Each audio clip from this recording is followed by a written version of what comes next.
টানা রাজনৈতিক চাপ, দলীয় অসন্তোষ এবং সম্প্রতি স্থানীয় উপনির্বাচনে বড় ধাক্কার পর পদত্যাগের ঘোষণা দিলেন যুক্তরাজ্যের প্রধানমন্ত্রী কিয়ার স্টারমার। সোমবার ডাউনিং স্ট্রিটে দেওয়া বক্তব্যে এ ঘোষণা দেন তিনি। দেশের স্বার্থে এবং দলের ভবিষ্যতের কথা চিন্তা করেই এই সিদ্ধান্ত নিয়েছেন তিনি। তবে নতুন নেতা নির্বাচিত না হওয়া পর্যন্ত দায়িত্ব পালন করবেন। ব্রিটিশ পার্লামেন্টে পুনরায় বসার আগেই নতুন প্রধানমন্ত্রী নির্বাচনের প্রক্রিয়া শেষ হতে পারে বলে ধারণা করা হচ্ছে।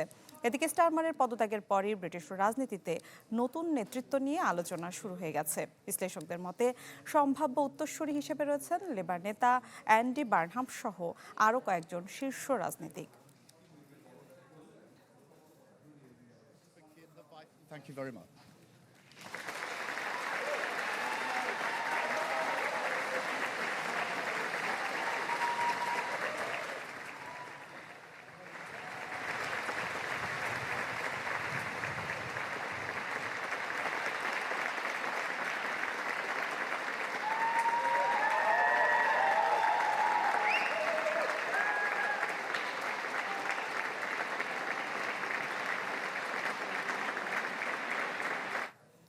দর্শক, এ বিষয়ে বিস্তারিত জানবো। লন্ডন থেকে আমাদের সাথে যুক্ত হচ্ছেন সহকর্মী লিপটন কুমার।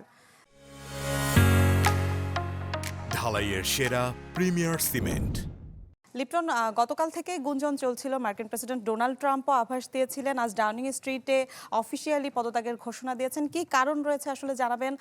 জানা যাচ্ছে লেবার পার্টি থেকেও তিনি সরে দাঁড়াবেন। এই বিষয়ে সবশেষ জানতে চাই। নীলা, আপনি জানেন গত কয়েক মাস ধরেই বেশ চাপের মুখে ছিলেন তার প্রধানমন্ত্রিত্ব ছেড়ে দেওয়ার জন্য এবং দলীয় প্রধানের পদ থেকে সরে যাওয়ার জন্য। শুক্রবার পর্যন্তও কিন্তু স্যার কিয়ার স্টারমার বলেছেন তার পদে থাকতে চান, তিনি চালিয়ে যেতে চান তার প্রধানমন্ত্রিত্ব, কারণ তিনি নিজেকে মনে করছিলেন যে এই পদের জন্য যোগ্য। কিন্তু সোমবার সকালে উঠে প্রথমেই কিন্তু আমরা এই সংবাদটাই পেয়েছি যে তিনি তার প্রধানমন্ত্রীর পদ থেকে সরে যাচ্ছেন এবং 10 নম্বর ডাউনিং স্ট্রিট থেকে আমাদের বিবৃতিতেও জানানো হয়েছে যে রাজার কাছে তিনি এরই মধ্যে জানিয়ে দিয়েছেন তিনি প্রধানমন্ত্রিত্ব ছেড়ে দিচ্ছেন।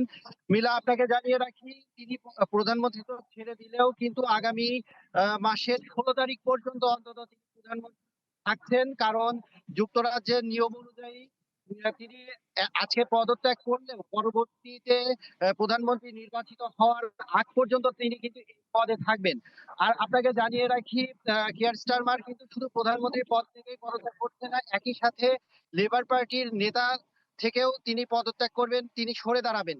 এরই মধ্যে তিনি ঘোষণা দিয়েছেন আগামী মাসের 7 তারিখ থেকে লেবার পার্টির প্রধান কে নির্বাচিত হবেন সেই মনোনয়নের কার্যক্রমটা শুরু হবে আগামী মাসের 9 তারিখ থেকে।